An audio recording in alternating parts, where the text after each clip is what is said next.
नमस्ते, आपके साथ मैं हूं जयप्रकाश शर्मा और आप देख रहे हैं माहौल टाइट है। माहौल टाइट में आज हम बात करेंगे सनातन पर आघात, चर्बी वाला प्रसाद। जी हां, उत्तर प्रदेश में भी इसका असर दिखाई भी दे रहा है। कई जिलों के बड़े मंदिरों में वहां के प्रबंधन ने बाहरी प्रसाद पर रोक लगा दी है। गाजियाबाद, लखनऊ, प्रयागराज समेत कई जिले हैं जहां मंदिरों के आगे नोटिस लगा दिया गया है कि श्रद्धालु बाहरी प्रसाद भगवान पर न चढ़ाएं। उधर आज अयोध्या के राम मंदिर के प्रसाद की भी जांच की गई। अयोध्या में प्रसाद के तौर पर इलायची दाना दिया जाता है, जिसको जांच के लिए झांसी प्रयोगशाला भेजा गया है। इन सब के बीच मंदिरों में लगे भारी प्रसाद पर रोक के चलते कई दुकानदारों की रोजी रोटी पर संकट आ गया है। पहले रिपोर्ट, फिर ग्राउंड पर बात करेंगे कि आखिरकार कैसे देखते हैं लोग और जो दुकानदार हैं इस फैसले को।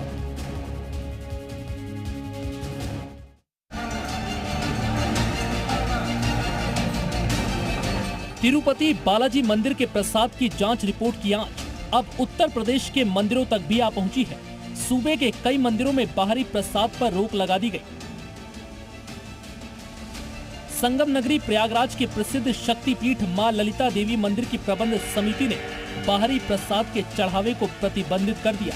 इसके लिए बाकायदा एक पोस्टर भी चस्पा किया गया, जिस पर लिखा है, नवरात्रि में सिर्फ मेवा, फल और फूल ही प्रसाद स्वरूप चढ़ाएं, बाहरी दुकानों से खरीदा प्रसाद ना चढ़ाएं। मंदिर के मुख्य पुजारी का कहना है कि शुद्धता को देखते हुए ये फैसला लिया गया है। मिलावटी प्रसाद का तिरुपति बालाजी में घटना हुई है, उसी घटना को देखते हुए हम लोग भी सभी लोगों को, भक्तों को जागरूक कर रहे हैं कि प्रसाद या तो अपने घर से बना के लाइए या सूखा मेवा, फल और इलायची दाना, नारियल, यही प्रसाद चढ़ाइए। मिलावटी प्रसाद दुकान का प्रयास करिए कि कम से कम। ललिता देवी मंदिर से पहले लखनऊ के मनकामेश्वर मंदिर में भी बाहरी प्रसाद को पूरी तरह से प्रतिबंधित कर दिया गया था। प्रसाद की शुद्धता को सुनिश्चित करने के लिए ये फैसला लिया गया। साथ ही ग्राहकों से आग्रह किया गया कि वो घर से बना प्रसाद ही लाएं और फिर भगवान पर सूखे मेवे या फल ही चढ़ाएं। भक्तों से अपील करी, दर्शनार्थियों से भी अनुरोध किया है कि जो भी आप प्रसाद लाएं वो आपके घर से निर्मित होना चाहिए। घर का घी अगर आपका यूज़ होता है तो ये लाइन है, तो आप सूखा प्रसाद ला सकते हैं, खीर बना सकते हैं। अन्य विधि जो बाहर से आप निर्मित ना हो, ऐसा कोई भी प्रसाद वो भी ना चढ़ाना हो तो आपको फल चढ़ाइए, ना हो तो आप एक लोटा जल चढ़ाइए और ईश्वर से प्रार्थना करिए। ताज नगरी आगरा के प्राचीन कैलाश मंदिर के बाहर मौजूद प्रसाद की दुकानों में मिलावटी प्रसाद बेचने की बात सामने आई है। मंदिर के महंत गौरव गिरी महाराज का दावा है कि प्रसाद की दुकानों में मावा से बने प्रसाद में मिलावट की जा रही है। मंदिर के महंत का कहना है कि पहले भी प्रसाद की जांच के नाम पर खाना पूर्ति की गई थी, जिसकी रिपोर्ट अभी तक नहीं आई। महंत गौरव गिरी महाराज ने फिर से प्रसाद की जाँच की मांग की है। माननीय जिलाधिकारी महोदय और आगरा के जितने भी आला अधिकारी हैं, मैं उनसे निवेदन करता हूं कि यहां पर आएं और कृपया करके यहां पर जांच करें कि इस प्रसाद में क्या मिलावट है, किस प्रकार जो प्रसाद मिलाया जाता है। प्रसाद विवाद के बीच अयोध्या राम मंदिर के प्रसाद की भी जांच की गई। मंदिर के प्रसाद इलायची दाना जांच के लिए झांसी की प्रयोगशाला में भेजा गया। तिरुपति के प्रसाद पर उठे विवाद के बाद एक भक्त ने सीएम जन सुनवाई पोर्टल पर राम मंदिर के प्रसाद की जांच की मांग की थी। ब्यूरो रिपोर्ट, जी मीडिया। तो आपको बता दें, कुछ मंदिरों में अब स्थितियां बदल गई हैं। अब बाहर के प्रसाद के भोग पर रोक लगा दी गई है। जिस तरह तिरुपति के अंदर प्रसाद में चर्बी की बात सामने आई। हमारे साथ तमाम हमारे सहयोगी होंगे, लेकिन हमारे साथ अभी आपको बता दें, हमारे सहयोगी पीयूष गौड़ गाजियाबाद से जुड़े। पीयूष गौड़ का रुख कर लेते हैं।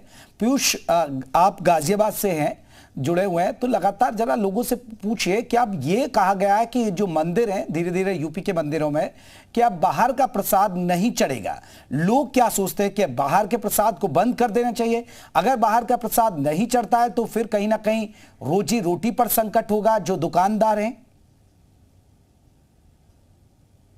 सबसे पहले मैं आपको बता दूं, मैं इस समय खड़ा हूं गाजियाबाद के सिद्धपीठ दुधेश्वरनाथ मंदिर में, और यहाँ लगा हुआ बोर्ड आपको दिखाना चाहूंगा। ये बोर्ड लगा हुआ है जिसमें साफ तौर पर लिखा हुआ है, बाजार से कोई भी बना हुआ प्रसाद, मिठाई आदि का भोग नहीं लगाया जाएगा। मिठाई, फल और धागे वाली मिश्री का ही भोग लगाया जाए। तो ये बोर्ड यहाँ लगातार चस्पा कर दिए गए। श्रद्धालु हमारे साथ में हैं, उनसे सीधी बातचीत करते हैं। मैम आप बताएं, मंदिर में आए हैं, जिस तरह का प्रसाद में मिलावट की मामला सामने आ रहा है, तिरुपति में लड्डुओं में जो चर्बी का मामला सामने आया, तो क्या लगता है प्रसाद की शुद्धता को लेकर सवाल खड़े हो रहे हैं? अब मिश्री और फल का भोग लगाया जा रहा है। न्यूज में देखा था कि मिलावट हो रहा है यहाँ, फल और ये मिश्री नहीं चलता है। यहाँ पर मंदिर प्रशासन द्वारा बोर्ड लगा दिया गया है कि मिश्री, पंचमेवा और इन सब का भोग लगाएं। लगता है प्रसाद की शुद्धता बनी रहनी चाहिए, लोगों की आस्था पर जो एक निशान खड़ा हो रहा है वो कहीं ना कहीं ठेस नहीं पहुंचनी चाहिए। हाँ, शुद्धता तो बनी रहनी चाहिए और मिश्री फल ये सब तो पहले से भी चलते आया है। और लोगों की आस्था की बात है तो वो अब जिनके हिसाब से कोई लड्डू चढ़ाते हैं, कोई मिश्री चढ़ाते हैं, तो उनकी आस्था है। अच्छा, आप बताएं, जो घी हम लोग बाजार से खरीदते हैं उसकी शुद्धता कितनी है? ऐसे में बनी हुई मिठाइयां भी शुद्ध नहीं रह पाती हैं, तो क्या लगता है प्रसाद की शुद्धता के लिए जो उठाया गया है कैसा है? बाजार का जो भी घी है दूध तो ज्यादा ही नहीं, किसी घी कहाँ से बन रहा है? सब केमिकल से, बिना दूध के घी कैसे बनेगा? सब बनाते। और एक श्रद्धालु आई हैं। अच्छा, ये प्रसाद की शुद्धता को लेकर बोर्ड लगाया गया है कि जो मिठाई है उसमें घी है, उसमें मिलावट हो रही है, तो अब मिश्री और फल आदि का भोग लगाए, कैसा निर्णय है? और ठीक है, बिल्कुल ठीक है ये तो निर्णय, और यही शुद्ध है और सभी को अपने घर से बना के लेके आना चाहिए। जब हर चीज में मिलावट हो रही है तो भगवान जी को क्यों ही खिलाना और क्यों ही खाना। अच्छा, कितनी मैम आप बताएं, कितनी बड़ी ठेस मानती है ये हिंदू आस्था पे कि इस तरह का मिलावटी प्रसाद बाजार में उपलब्ध कराया जा रहा है और अब फल और उसके प्रसाद के लिए बोला गया है? बहुत बड़ी ठेस है, ऐसे नहीं मिलाना चाहिए। अच्छा, कितना बुरा लगता है जब हम इस तरह की घटनाएं सुनते हैं कि जो हम भगवान को श्रद्धा भाव से प्रसाद चढ़ा रहे हैं वो मिलावटी है। जो भी है, अगर महंगा सस्ता जो भी करना है उसमें ठीक चीज मिलाई जाए और ठीक तरीके से बनाया जाए, सभी लेंगे जैसे रोज ले ही रहे थे। अच्छा, जो मिलावटखोर है वो कहीं ना कहीं हिंदू आस्था पे चोट पहुंचाने का काम कर रहे हैं, तो ऐसे में जो निर्णय लिए जा रहे हैं उनको कैसा देख रहे हैं? जगह जगह मंदिरों में निर्णय लिए गए घर से बनी हुई मिठाई, पंचमेवा या फल, बिल्कुल अच्छा लग रहा है, बहुत अच्छा लग रहा है, जरूरी है, बहुत होना चाहिए। चलिए देखिए, सब कह रहे हैं कि अच्छा लग रहा है, लेकिन सबसे बड़ी बात है कि दुकानदारों पर फर्क पड़ता है। कन्हैया हमारे साथ मथुरा से जुड़े हैं, चित्रकूट से हमारे साथ ओंकार रहेंगे। कन्हैया का रुख कर लेते हैं क्योंकि ब्रज भूमि है और यहाँ पर बहुत सारे मंदिर है और लाखों की तादाद में श्रद्धालु आते हैं। कन्हैया, यहाँ भी कोई ऐसा आदेश आया गया अगर आप बात करें यहाँ के मंदिरों में, क्योंकि यहाँ तो बाहर का प्रसाद ही लेकर लोग पहुंचते हैं, बहुत सारे दुकानदार हैं, अगर ऐसा कोई फैसला आता है तो फिर कहीं ना कहीं दुकानदारों की रोजी रोटी पर संकट होगा? देखिए बिल्कुल, क्योंकि जिस तरीके से जो आदेश आया है और लगातार क्योंकि तमाम हिंदू संगठन और जो विद्वान और धर्माचार्य है उनका कहना यही है कि जो मंदिर में प्रसाद है उसकी गुणवत्ता का विशेष ख्याल रखा जाए। जैसे हम मंदिर के बिल्कुल सामने खड़े हैं और यहाँ हजारों की संख्या में हर रोज श्रद्धालु आते हैं और बिल्कुल दुकान बिल्कुल सामने ही है। जो मंदिर में अंदर प्रसाद जो चढ़ता है बिल्कुल सामने से दुकानों से जो प्रसाद यहाँ पर जो मिठाई बिक रही है उसको लेकर ठाकुर जी को भोग लगाया जाता है। तो लेकिन गुणवत्ता की बात है कि गुणवत्ता कितनी अच्छी है कितनी नहीं है। अच्छा, कैसे देख रहे हैं आपके प्रसाद जब चढ़ रहा है उसकी गुणवत्ता कैसी है? क्योंकि जब बालाजी में तिरुपति बालाजी पे जो चीजें सामने आई तो अयोध्या में भी प्रसाद को सैंपल के लिए भेजा जा रहा है, तो आप कैसे देखते हैं सैंपलिंग? मैं तो ये कहूंगा हिंदुस्तान नहीं विश्व के जितने भी हमारे आराध्य भगवान जी के जो मंदिर हैं उन सबके प्रसाद की जांच की जाए और सघन जांच की जाए, बारीकी से जांच की जाए कि प्रसाद में कोई भगवान की मिलावट नहीं होनी चाहिए, क्योंकि प्रसाद दूषित नहीं होना चाहिए। भगवान का एक दिन शुद्ध साफ और मावा का बना हुआ प्रसाद होना चाहिए और हर जगह प्रसाद की जांच होनी चाहिए, यही हम जो है चाहते हैं।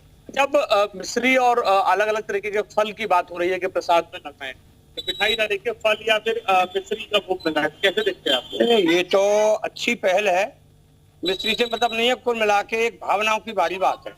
आज जिस प्रकार से हिंदुओं की भावनाओं को कुंठित किया जा रहा है इसमें भी मैं समझता हूँ कोई ना कोई किसी लोगों की चाल है। आज जो हिंदू आज जाग रहा है, अपने उनको अस्तित्व को पहचान रहा है, जो मंदिरों पर जो प्रसाद के रूप में जो ऐसा काम किया जा रहा है और जो उनकी भावना आहत हो रही है उनके खिलाफ निश्चित कड़ी कार्रवाई की जानी चाहिए और मंदिरों में अच्छी व्यवस्था होनी चाहिए जिससे लोगों को जो बहुत बड़ी एक आस्था रखते हैं भगवान को, प्रसाद को अपने आप में एक बहुत बड़ा संदेश मानते हैं, हमको प्रसाद मिल गया तो ठाकुर जी मिल गए। आप कैसे देखते हैं? युवा है क्योंकि लोग जब पूजा पाठ करने के लिए जाते हैं प्रसाद ठाकुर जी को चढ़ाते हैं, उसमें मिलावट निकले तो क्या सब जगह जांच होनी चाहिए और प्रसाद कैसे ठाकुर। जब व्यक्ति अपनी आस्था के साथ मंदिर में जाता है तो उसको एक भगवान का आशीर्वाद के रूप में प्रसाद ही ग्रहण होता है। और जब बड़ी एक हिंदू लोग हैं या जो भी हैं जो एक धर्म को मानते हैं, तब उनके प्रसाद में ही अगर मिलावट होगी तो वो अपने आप को आहत और ठगा महसूस कर रहे हैं। तो मेरी आपके चैनल के माध्यम से विनती है, चाहे यूपी की सरकार हो, चाहे राजस्थान की हो, चाहे केंद्र की सरकार हो, कि एक ऐसा नियम बने कि सभी मंदिर उसके अंदर में आए, प्रसाद की और सब तरीकों से व्यवस्थाएं सुनिश्चित की जानी चाहिए, जिम्मेदारी कार्रवाई होनी चाहिए। करिए दुकानदारों से एक बार कोशिश करिए, दुकानदार अगर उनसे पूछे कि अगर, क्योंकि कुछ जगह जब भी पीयूष है, यहाँ का बहुत मशहूर मंदिर है, यहाँ पर एक बकायदा बोर्ड लगा दिया गया कि बाहर का प्रसाद अलाउ नहीं है, घर से ही बना प्रसाद आप लेकर आए। तो अगर ऐसा होता है तो दुकानदारों के लिए कहीं ना कहीं रोजी रोटी का संकट खड़ा होगा। देखिए बिल्कुल मंदिर के सामने ही अधिकतर, क्योंकि मथुरा की बात करें, मथुरा वृंदावन के जितने भी मंदिर हैं उनके सामने ही दुकानें हैं। तो कुछ दुकानदार हैं, उनसे भी बात करने की कोशिश करते हैं कि यहाँ पर अगर बाहर से प्रसाद अगर लेके आएंगे तो उनके रोजगार पर कितना असर पड़ेगा। अच्छा, कैसे देखते हैं अगर दुकान से प्रसाद लेकर आएंगे तो क्या बाजार का असर पड़ेगा? कैसे ये सब रुकेगा, शुद्धता कैसे होगी? यहाँ शुद्ध बढ़िया माल मंगाता है, खोआ वैसा नहीं है, बढ़िया माल आता है। देखो कढ़ाई चल रही है, माल पहुंच रहा है। लेकिन अगर लोग अपने घरों से लेके आने लगे मंदिरों पर प्रसाद, ठाकुर जी को अपने घर से लेके आएंगे तो क्या व्यवसाय पर असर पड़ेगा? हाँ, व्यापार पर असर पड़ेगा। व्यापार पर पड़ेगा? हाँ, असर पड़ेगा। व्यापार पर असर ना पड़े उसके लिए क्या दुकानदारों को करना चाहिए? जितने भी दुकान बढ़िया माल बेचना चाहिए, गाँव से खोआ मंगाना चाहिए, शुद्ध खोआ का पेड़ा बेचना चाहिए, कोई मिलावट नहीं होनी चाहिए। लेकिन ये सब हो पा रहा है? मिलावट तो जारी है। वो हमारे पास तो अब शुद्ध जब से हुआ है ये, हम तो शुद्ध मंगाते हैं। तो सामने भट्टी चल रही है हमारी, सफेद मावा मंगाते। दूध वगैरह? हाँ, दूध तो ये पैकेट आता है। लेकिन ये भी देखिए सबसे बड़ी बात है कि जहां मार्केट से सामान आ रहा है, आप दूध अगर बाजार से ले रहे हैं, मिलावट वहां से शुरू हो रही है। आप कोई भी सामान, घी बाजार से ले रहे हैं तो वहां से मिलावट की शुरुआत हो जाती है। तो बेहद आवश्यकता है कि शुद्ध अगर आप सामान कहीं से खरीद रहे हैं, आपकी खुद की गौशाला है, आप या गाय या भैंस रखते हो, घर का घी है, तो आप शुद्धता की गारंटी ले सकते हैं। लेकिन बाजार में जिस तरीके की मिलावट की सामग्री बिक रही है उसमें शुद्धता की गारंटी लेना बड़ा। चलिए करें, मैं लौट रहा हूं क्योंकि गाजियाबाद में बकायदा बोर्ड लगा दिया गया है। लेकिन पीयूष, यहाँ भी क्या बहुत सारे ऐसे दुकानदार भी हैं जो मंदिर के आसपास रहते हैं, जहां उनकी रोजी रोटी चलती है और यहां से लोग प्रसाद लेते हो और फिर मंदिर में चढ़ाते हो? बिल्कुल, मैं आपको बता दूं, यहाँ जो कई सिद्ध मंदिर हैं वहां पर ये रोक लगाई गई है। ऐसे में दुधेश्वरनाथ मंदिर का प्रांगण तो ऐसा पड़ता है, यहाँ केवल एक दुकान है जहाँ पर फूल पत्तियां, गंगाजल और ये सारा सामान मिलता है, वहां मिठाइयां आदि नहीं मिलती है। पर जो चौपला मंदिर, देवी मंदिर, यहाँ आसपास कई दुकानें हैं जो मिठाइयां बेचती हैं, वहां पर बूंदी दाने पर के चढ़ाने पर भी रोक लगा दी गई। यानी बाहर की कोई भी मिठाई चढ़ाने पर मंदिर में रोक लगाई गई। कुछ और लोग हैं, उनसे सीधी बातचीत करेंगे। मैम आप बताएं, बाहर की मिठाई पर रोक लगाई गई है मंदिर में चढ़ाने पर, क्योंकि अशुद्धता और चर्बी मिलने की बात सामने आ रही थी। तो ऐसे में मिश्री फल आदि की बात कही गई, तो कितना सही नहीं? अच्छा है, अच्छा रखा गया है। ये घर का प्रसाद ज्यादा शुद्ध कहलाया जाता है, ज्यादा शुद्ध कहलाया जाता है। आप बताएं, फल फूल चढ़ाने की बात कही जा रही है, पंचमेवा चढ़ाए, या ये अच्छा निर्णय है? अच्छा, बहुत अच्छा निर्णय है। अच्छा, कितनी जब मन को ठेस पहुंचती है जब ये पता चलता है बाहर से जो प्रसाद चढ़ा रहे हैं, पूरे दिन व्रत में रख के जो प्रसाद चढ़ा रहे हैं, वो मिलावटी है? हाँ, बहुत ठेस पहुंचती है। हम खा भी नहीं पाते इस चीज को, क्योंकि मिलावटी होती है। सोचते हैं खाए कि नहीं खाए, खाया भी नहीं जाता और सोचते भी हम 50 बार सोचते हैं खाने के लिए कि इसमें मिलावट, फल फ्रूट को कैसे दो या खाए। आप बताएं, कितनी ठेस पहुंचती है जब हमें पता चलता है पूरे दिन हम व्रत रह रहे हैं, पानी नहीं पी रहे, उपवास रख रहे हैं, और उसके बाद जो प्रसाद चढ़ा रहे हैं वो उसमें मिलावट है? बहुत ही ज्यादा ठेस पहुंचती है। देखो, पर चढ़ाने वाले चढ़ाते भी हैं। अच्छा, आप भैया, आप मेरे को एक बात बताएं, प्रसाद में जो मिलावट की बातें सामने आ रही है, यहाँ मंदिर में रोक लगाई गई है, एक तो निर्णय कैसा है, और दूसरा कितना सही निर्णय है? मेरे हिसाब से तो सही निर्णय है कि कहते हैं कि प्रसाद में मिलावट है, मिठाई का इस्तेमाल अगर गुड़ चीनी का कर लो कोई बात नहीं है। तो गुड़ चीनी के लिए तो अलाउ है, गुड़ चीनी के लिए अलाउड है, तो सही है। उसके अंदर मिठाई का फिर भी बहुत फर्क तो पड़ने वाला है कि कहता है कि भाई मिठाई अगर तुम नहीं करोगे। आपका काम क्या है?